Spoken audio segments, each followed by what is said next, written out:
just called simply to say, hello, Doctor. Let's not leave him hanging on the telephone for any longer than he needs to be. So we're going to fire up Terror of the Autons, episode 4, in 3, 2, 1, play.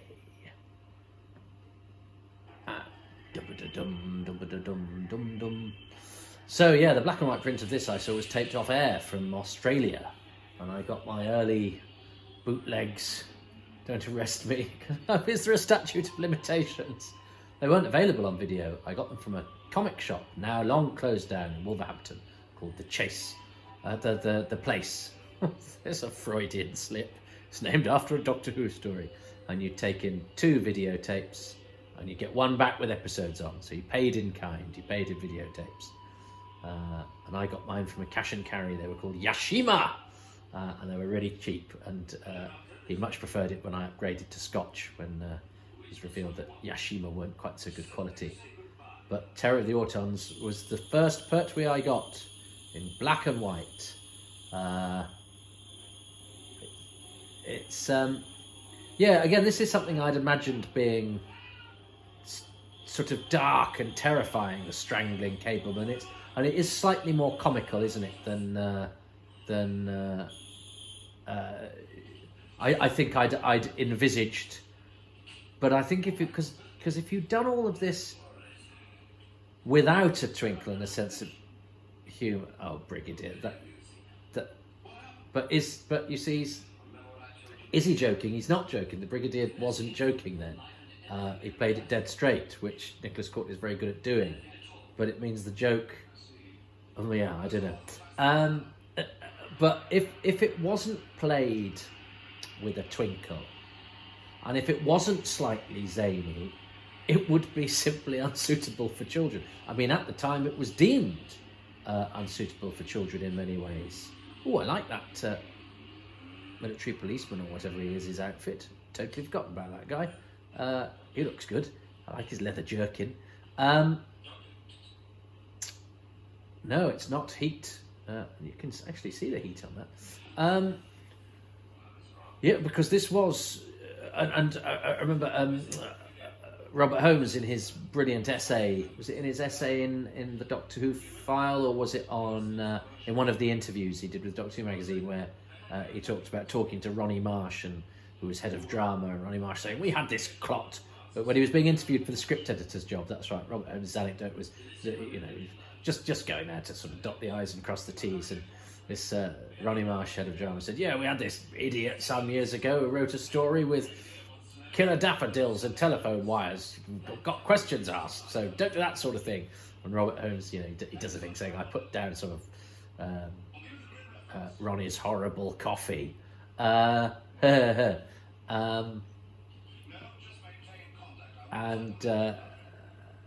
It's weird because Ronnie Marsh was one of those names people thought, oh, some sort of long dead BBC head honcho. But actually, we ended up interviewing Ronnie Marsh in one of our documentaries. Ed Stradling got hold of him, and we went and had a chat and had a lovely time with Ronnie and his wife Judy. His wife Judy was a PA on The Abominable Snowmen. So amazing, those sort of names that you thought were so unreachable. Yeah, ended up going, have a lovely time in their flat. I had to shoot off for a gig, so I didn't do the whole interview, but I got to spend some time, and the coffee was very nice, but it was BBC coffee and the Holmes anecdote. Now, I think Sergeant Benton wasn't in it last week, was he? I thought maybe he was just in one scene in episode 3, or was he? Was he actually not in it? I can't remember. Doesn't matter, you've seen it. Now, they look very good in their outdoor fatigues. That's much better than the sort of beigey, slightly more formal battle dress of yesteryear. This is a really good look. Down and dirty. But yeah, you have your cake and eat it there, Doctor. I don't like the military, they blow things up. Brigadier, kindly blow this thing up. I'm the Doctor, I don't kill people. Brigadier, kindly kill this person. It's a brilliant storytelling device. It's a brilliant way of and it works here because of this sort of bristling mutual respect relationship there. I don't know if we're supposed to find David Tennant's Doctor a hypocrite in the Sontaran strategy. The amount of times he tells Colonel Mace off for having guns and for doing military things, you go, yeah, but you're gonna let you need them to do it, so you could be at least a bit sort of I think that it's nothing wrong with the way that David Tennant's playing it. I think it's the way that it's played within the story. I don't think it. I think it may be deliberate to highlight the Doctor's hypocrisy, but here I think it's. I think we can live with it without judging anybody. I just think the balance is right, is right here, in this whole era, really. I like the moral stands the Doctor makes. I like the morality of the era of the producer who is conscious of ecology and is very much a liberal who's against pollution, who's about trying to do understanding between races and things like that. And yet it's the era that's where you're working with a military force, but there's an undercurrent there of saying, yeah, well, to actually stand for the things that you believe in, even if they're good and peaceful and decent, you might need to back those up with military force, and that, that's complicated for us. But the human race is always blowing things up for what it thinks is a good reason. It just depends whether you're the blower or the blowee, whether you like it or not. The spray of death, this was originally called, and of course that's the first bit of spraying that's happened. But what an ingenious! Now I imagined it just to be a little sort of film, it's a bit more of a thing, but it's an ingenious way of dispatching a human. Cut off there. That's a wonderful idea, and it's so macabre. And that idea, and I didn't know of the dying breath, and I had to sort of think about that. And then, when you see people die on telly, they sort of go, so of course you get rid of the last thing that's in your lungs, and of course that dissolves it, so it takes away the evidence. What a glorious, grotesque, macabre, inventive mind Robert Holmes has. There's unit on a knoll in the studio looking at a coach on film, and that's just the sort of thing we have to get used to when watching 70s telly. This wasn't unique to Doctor Who. It was an aesthetic that you soon got used to. But I think it's the fact that the evidence is then disposed of. That's a nifty effect as well, of the dissolving plastic. Beautiful. So just a series of corpses by daffodils, no evidence, and it's an escalation of the Master's plans. Is this the first time? This is the first time they meet. Yes. Well, what a moment, and what a pair they are. I wonder who the Master's other opponents are. I wonder if there's less influential time travellers that he goes and lays traps for, or when he just kills them first go. And again, this I can see what critics of this era sort of say. Well, this cosy relationship between the two, but. And the last line was changed of the episode. He was supposed to say something like, "The Master's, I'll be fighting the Master until I kill him or he kills me." And it was Ronnie Marsh that said that's a bit too on the nose. So instead he says, "In fact, I'm rather looking forward to it." Which of course you go, well, you're looking forward to an encounter with someone whose presence is going to cause the death of many innocent people and whose aim is to destroy the world and kill everybody on it.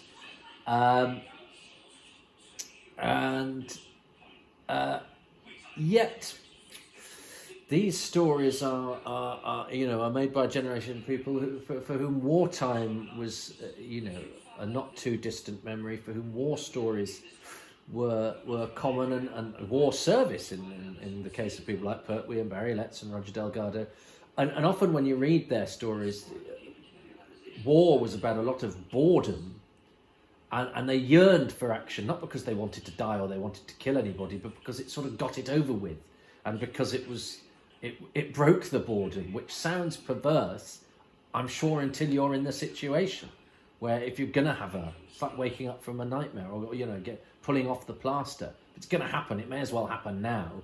And then, the sooner it happens, the sooner it's over. And if it's over and I'm still here, the sooner I know I'm not going to die today or whatever. So that idea of the sort of adrenaline kick of an encounter with a mortal enemy may seem a little cosily boy's own in its approach, but actually I think was more. I think something you could more psychologically buy into if you were from the early 1970s than perhaps me as a somebody that was born in 74, so a bit later. So yes, Rex Farrell's finally got his conscience, but Bessie looks great. I've never quite figured out why wheels look like they're going backwards when they're going forwards on telly. I'm sure somebody scientific will tell me. In fact, don't. I'm happy. I'm happy to live with the mystery, and I probably wouldn't understand what you said anyway. Oh yeah. So, and of course that's the Brigadier's solution is to blow things up. But he's not gonna. This is actually tense now, right? All the close-ups. Have they aborted in time? Stock footage arrives and goes overhead, and that was all done with the simplest of means. And I love the lighting in the coach, and those close-ups were great. That was a good moment. That was a really effective moment. I mean, you kind of know that the bombs aren't going to drop, but they wrung all the tensance out that they could have done. And they're sort of filming everybody from below. It's hard to film in a coach. I like the Master's grudging respect for Farrell finally developing a backbone and standing up to him. Although it is a slightly odd characterisation with him because he was so sort of sarky at the death of McDermott and then snivelling, and then it's. Michael Wish is very good, but I don't think Rex Farrell's going to be high in anyone's sort of most memorable guest character list, which is a shame. But Michael Wisher will be praised many times in this podcast because he was terrific, and his Davros is one of the show's finest ever creations and performances. Oh, and Carnival of Monsters, when we get to that, I will be like a pig in the proverbial Morse code with a brake light. That is nicely sort of ingenious, Doctor Who-y, showing kids how you can do a clever thing, and I like that. That's a very Doctor Who-y way out of trouble.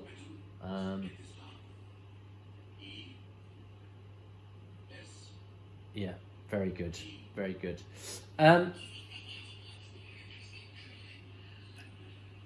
So I'm pleased to say I've enjoyed this more than I expected. I still don't think it will ever be in my list of favourite stories, but the military stuff's all very good. I would like more Autons, but then again, perhaps that's the point. It tantalises you, because if they were just all over it, and this happens with Doctor Who a lot in the 70s, I used to think, well, if they've gone to the expense of making the monster, why can't we see a lot of it? But of course, this is made for a generation of people for whom things were held back in drama. Remember, everyone talks about the Nigel Neal play Baby, don't they? And this one shot of actually quite an absurd looking thing. But because it's built up to, and because it's only on for a very short amount of time, everybody that watched it says, oh God, it was this most incredible thing, because their imagination did more than their visualization. because their imagination had been working for the majority of the screen time, and the visualization for much less. And actually, you know, it's a lesson in that we do want everything. We always want the money shot, but the build up to it is actually where the excitement and the drama lies. That was a nice shot of the coach in the puddle. Film cameraman there has gone, oh, Guff, why don't I do that? And you do that. Got a little Ford there in the road, so I'll give you some bumper. I don't know why I made the film cameraman a Cockney stuntman, but I did. Who was it? John Baker, I think. I don't know what he sounded like, so that was not a rendition of the actual John Baker. Now this is the sort of stuff I wanted. You know, fighting and action. Very good, bit of a stunt there. Pertwee leaping out, or and I think that's twice poor old Farrell's been knocked out with a blow to the back of the neck / back, which is what I call the Mission Impossible maneuver, where you hit somebody between the shoulder blades to knock them out. It's too late. Yes, I always think the monsters shouldn't do contractions or abbreviations. I don't know why, because saying it is too late is a bit cliched. Oh, another unit soldier blowing up with smoke. Yeah, I loved all that stuff. Terrible bloodthirsty. Oh, yes, this is cracking. Flying through the air. That's what we want. And then, this was the other anecdote. This was the Richard Franklin anecdote where he's got a bit later where he says, I had this close-up where I said, that's it, sir, we've got him now. And apparently the delivery was so bad that they didn't use the close-up. Roy Scammell! Lovely blonde-haired Roy Scammell, who is the fall guy. And look at that fall. That's a terrific stunt. Adds nothing to the story. Just a poor technician walking down the wrong gantry at the wrong time and hurled off. And, you know, that's Barry Letts going, right, we're going to set it on Earth. We're going to make it look good. We're going to have stunts, hardware, and all those bits and bobs really do help. But this, yes, so this is where, and I remember watching this going on, and now we're going to see, you know, hopefully they'll have learnt to make it better than the monster in Spearhead from Space, thought I. How will they do it? Oh, it's a blob of paint. But again, it's making you use your imagination. But my imagination had been helped along by the Target novel, which very much got the money shot splattered in front of the page in pen and ink. Look at that, brilliant! And this is I'd forgotten about that one as well. There's lots of, is that Alan Chun's there? I think it was. Loads of unit soldiers getting killed. How delightful! This is the stuff. Death and destruction. But the fact it's being dispensed by, you know, grotesque carnival masks in yellow blazers gives it again a macabre juxtaposition of the sort of the jolly and the destructive. I mean, you could have rung the master at any point, Doctor, and gone, you know that they're not gonna, you know, the Nestenes aren't gonna. It's quite it's almost like this is about introducing the Master and the Doctor, and that the Auton threat is sort of less important. And you know, you know, all it takes is for the Doctor to go, they're not gonna think much of you, Master. And the Master goes, I think you're right, Doctor. But I guess it's a bit like the anti-plastic in Rose. The story is more concerned with other things, so you go, we can dispense with that. I'm sympathetic to that, but I think again, because this was a story that has always done very well. This is we've got him now. So that's it. So we've got him now. Apparently, I think that was originally in close up and. Or there was a version of that in close-up, and Barry Letts wasn't hugely happy with it, and Richard Franklin told a self-deprecating story about his delivery of that line being a bit over the top and not going down well. And the other anecdote for this, and that's that photo of Roger Delgado with his hands in the air was used a lot. But there's the story Michael Wisher used to tell was that because this is Rex, spoiler alert, this is Rex Farrell. So for the shot we see that reveals that it's not the Master but Rex Farrell, whose body I think gets run over by the lorry by the coach, which is pretty bad. Because he'd been under the mask for quite a while, his face was completely white, so people worried that he'd actually died. Although he wasn't wearing the mask when he was shot. Anyway, it's a nice story. So they actually thought Michael Wisher might have been dead there, and he's dead with his eyes open, which is I always think is a grown up. I don't know why I think it's something, because it avoids the cliche. Look, Rex Farrell is definitely in the path. Oh no. Well, his body's around there somewhere. I sort of think Rex Farrell might get squashed there, which is pretty grim. Yeah, I like a death with eyes open. It just goes against what we're used to, so seems somehow more grotesque. And I don't know. Death is part and parcel of Doctor Who stories, isn't it? It's an exciting thing, which is terrible, really, if you think about what it is we're saying. Or perhaps I'm just opening a window into my psyche. You, Toby, obsessed with death with all your obituaries and Facebook posts about the latest character actor Cull from the Grim Reaper with his copy of Who's Who on television 1970, and so that he's scything through. I'm rather looking for, oh gosh, it ends actually very quickly. That's a very short coda. The story, you always think of the wind down as being a bit more laboured than that, but that was very, very quick right to the end. Well, look, I still think that story has shortcomings. I think I was saying I interrupted myself.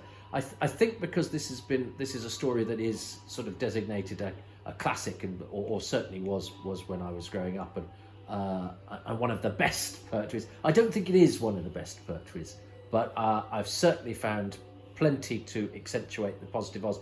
And I also think that perhaps some of my reticence about it is the gap between what I expected and what it was. And actually, what it is not a compromise. It is what it means to be. So it cannot be blamed for anything I might have imposed upon it before I'd seen it.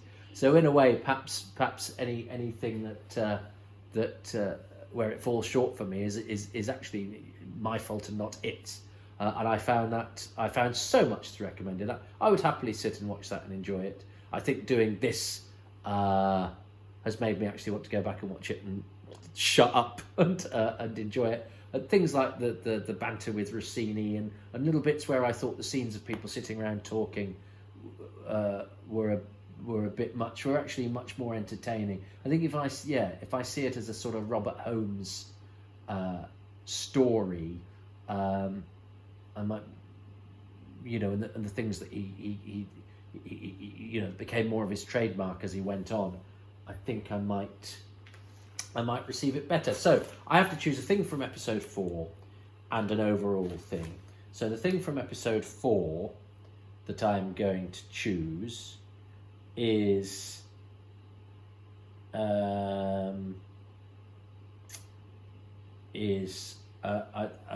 I think, if not just the unit battle, but the look of the Autons, the fact that the Autons are these sort of carnival masked psychopathic alien yellowcoats. So for alien yellowcoats, and the fact that they're fighting, recognizable soldiers in military fatigues, that juxtaposition I think is very nice. So episode 4, alien yellowcoats, but episode 4 has reminded me of what I think is the standout thing that covers the whole story, but it certainly comes into its own in episode 4, which I think, and I covered it when I talked in detail, I think, about the ingenuity of the plastic over the mouth and nose, and then the the disintegration of it with the dying breath. Um, I'm going to call that inventive death dispensing. Why not? Well, I've written it now. I'm committed. So, but the fact that we have the chair and the troll doll and and even actually I've just seen it on the DVD menu, the shrinking, which I know becomes a master trademark throughout, but it's seen here for the first time. But particular, I think, as evident as demonstrated by the plastic over the mouth that disappears, the inventive death dispensing, because it's also it shows us a sort of morbid sense of humour, which is sort of good fun, but also a really guilty pleasure when you start to think about what it is you find fun about it. And I quite like the fact that it plays with you like that. Is that I'm not sure I'm comfortable with the idea that inventive death is something that piques my interest. But it's escapist drama, and you're allowed to press certain buttons when you're doing escapism that you perhaps don't in real life, and it's an outlet. So perhaps I'd be planning inventive death for people if I didn't get to scratch that itch watching Doctor Who. So in a way, we're all safer. Let's see what Richard Marson has chosen in the future. I'm so sorry. So, and we get to the final episode and the bonus. So I pose just by way of the intro. How big a part does Doctor Who play in your life now, Richard? Doctor Who for me in this year, it's quite been interesting because obviously it's been a very challenging year for everybody. For me now, it's very much a lovely way of accessing a bit of joy when I'm feeling down or when I'm feeling, I just know there's certain things I can go to and put them on and it will make me feel a bit better, a bit happier. And in a way that's wonderfully uncomplicated, because I don't go away and think I want to read all about how it was made, or I want to examine it or explore it or debate. I actually loathe now any sort of pulling apart of the plot, because I just sort of think that's missing. It's not missing the point if that's your thing. And I've done it lots myself in the past. But Terror of the Autons as a story, for instance, does not in any way hold up to logical analysis, and it's but that's missing the point of what these were. They were like Saturday cliffhanging serials for a family to really enjoy for 20 months, and that's what I want to go back to, and so that's what it gives me now, and that's what I try to connect to. The only downside to that is it means that there are chunks of the program I kind of don't very often revisit because they're not the bits that spoke to me most, and then I feel like a bad fan and that I should be challenging myself and really trying to get something out of Paradise Towers, which is maybe there that our mutual friend Chris Chapman, who adores it and will wax lyrical about it for hours, but I just can't get in there because my experience of it at the time coloured my view of it so badly. And, I was so resentful at the time that what I thought was a good script had been so badly interpreted. I can't get past it. So you see, I want to now just go to the pure joy bringers like Terror of the Autons. Well, I remember your review of Paradise Towers in Doctor Who magazine. Quite an unprecedented drubbing. I see it. And I just say quickly, shout out to John Nathan Turner, who let us print that. Wow. Because that was a shift in I think he'd had such a battering himself, but actually it was very interesting that I remember the editor saying, I'll send it through, but I just don't think this is going to get past him. And I think he cut a couple of tiny things, but really that was very, very, good for him. Good for him, absolutely. Well, and look, you've sort of summed up very handily there what this podcast is about, because I sometimes go into social media to escape and just to sort of revel in the thing I like. And I see so many people yelling at each other about it. I'm trying with this. Yeah. One of the reasons talking to people like yourself is because it's nice to hear what other people like about Doctor Who. But two, for me to go into a story with my eyes open, to like it for what it is, rather than perhaps what my younger self would have wanted it to be. And it's been really educational, actually. And in this sort of time of schisms and darkness and locked doors, I've been really enjoying it. And I hope the listeners are too. So that brings us to episode 4 and the bonus thing. I've chosen actually both of my things are sort of from episode 4, but one is all encompassing and maybe ties in with something you've already said, but we will see that. So what is your thing from episode 4 and your bonus piece of joy about Terror of the Autons? Well, I feel like I owe this moment of episode 4 quite a lot, personally, professionally. It's the revelation of how the next part of the Nestene / master plot to ruin everything for humanity is using the daffodils, and they spit film over the nose and mouth. I'm not sure if I'm supposed to avoid spoilers, in which case I've spectacularly failed to do. But anyway, that moment, years later, decades later, I was working on Blue Peter, and we had a serial called The Quest, which was essentially a rip-off of Doctor Who with other telefantasy moments in it. And the presenters would all play parts. And we were doing one called Masters of Time.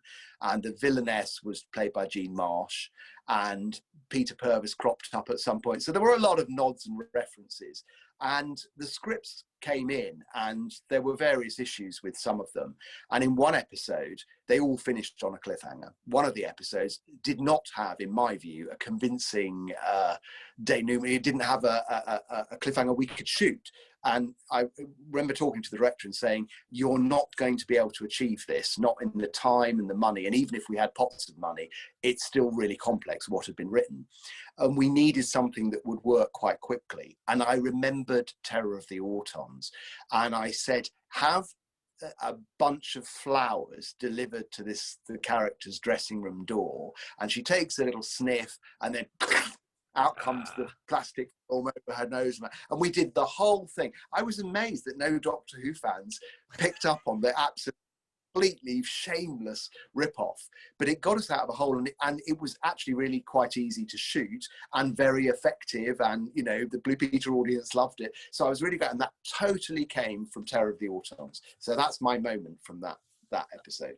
Ah, brilliant. Well, that sort of ties in with one of mine. So give me your bonus one as well, and then I'll give you both of mine, because I think there is some sort of cross-fertilization. So yeah, your final...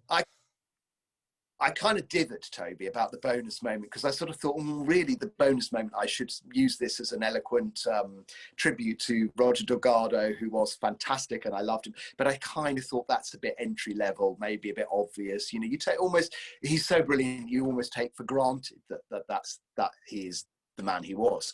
But for me, the image of the carnival masks that go on the Autons is one of the most terrifying. You know, it's one of those things I had nightmares about. And again, it was so clever of Robert Holmes that he riffed off all these things. They were giving out plastic flowers in supermarkets in 1970, 71. And there were those carnival masks. They were probably the costume designer thinking, what can I do that's cheap and I can hire easily, that have a connection to plastic and blah, blah. But when I saw them, I just thought, what new horror, what fresh terror is this? And that image has stayed with me all these years and always will. I suspect if I'm unlucky enough to develop dementia, I will be babbling away in the care home about scary men in carnival masks, and they won't know what I'm talking about. But it was a very, very kind of scary image. So that's my bonus. Like they play old. There's a beautiful thing on YouTube at the moment where they've showed an old ballerina, haven't they, or an old classical musician. They've played some of the music, and let's come back to it. So they might play you the Terror of the Autons soundtrack, and you'll point at daffodil. What a soundtrack. If I heard Deadly Dudley's riffs and synth sounds on that, I would be probably quite distressed, because it goes so well with the kind of, the macabre comic strip story. It's wonderful stuff. It is, you're right. It's so easy for things like Dudley Simpson and Roger Delgado. We, as you say, we sort of take those for granted, but they definitely are worth saying, well, look, this is very interesting. Having started Poles Apart, and I've never won this, because the chances of me picking the same as somebody else are infinitely small. However, my thing for episode 4 was, I don't know if you can read that, is Alien Yellowcoats, which is the big-headed Auton, which I think it's the contrast between the gaudy jollity out front and the sleek, blank, murderous Autons beneath. And my bonus thing, which I think ties in with your first thing, so I don't know, is I was making it up as I wrote it, but inventive death dispensing I've put, which ties in with particularly, I think, but it's the whole litany of them. It's the fact that he gradually gets more economical as he goes along. But I think the genius of the plastic thing that exploits our weakness, kills us very, very simply, and then hides all the evidence, is a sort of ingenious thing that I think as a kid just makes you go, how do they think of this stuff? So actually, Absolutely. Richard, I think for the first time, if I haven't won, did I get 3 out of the 5 that you did? I certainly think we can call it a score draw, which is as good as I've ever done, because I normally don't get anything. Well done, Toby. Well done, Toby. After such an appalling start where I picked the one thing you didn't like, I feel like I grew. I went on a journey. And we were finally. You totally did, yeah. Well, I'm so grateful to you, and that was really interesting. Absolutely. I think that's so much more interesting to do it where we sort of chat to each other. I would like you to take this opportunity to plug anything you've got to plug, or draw attention to your internet presence or anything, your books or anything that you want to plug. Please do. Well, the only thing, I mean, I'm in charge of a show for CBBC called Our School, which has been running now, it's going to its 8th year. And it's really interesting to be making that show in the current climate. And going back to the kind of point of finding joy wherever you can find it sometimes in the way that children react and cope with these situations. So it's been amazing and a privilege, without being too lovey about it, to chart how ordinary kids in an ordinary Yorkshire school in the last year have been dealing with this very changed world, and dealing with it in a way that sometimes, just does bring a tear to your eye, because they're so fantastic and funny and warm. And we're carrying on. We go back to start shooting the next season in January, 22 more episodes for CBBC.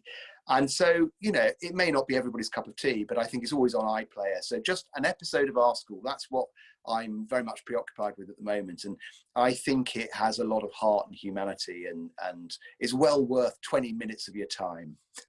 Brilliant. Well, we will direct them there. And thank you so much for that, Richard. I'm really grateful. No, it was my pleasure. It was lovely to talk to you, Toby, and well done.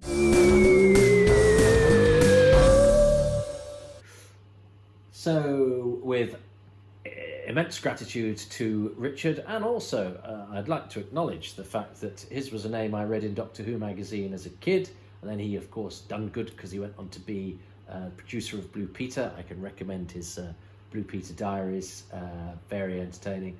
But I know he was also very helpful on the John Nathan Turner documentary that Chris Chapman did, and of course Richard wrote that very good book about John Nathan Turner. So Richard's a very important contributor to Doctor Who, but when I was a lad, he was, one of the gatekeepers of the legend, and wrote up a lot of those interviews that I alluded to during my commentary there. So the fact that I think I've met him once.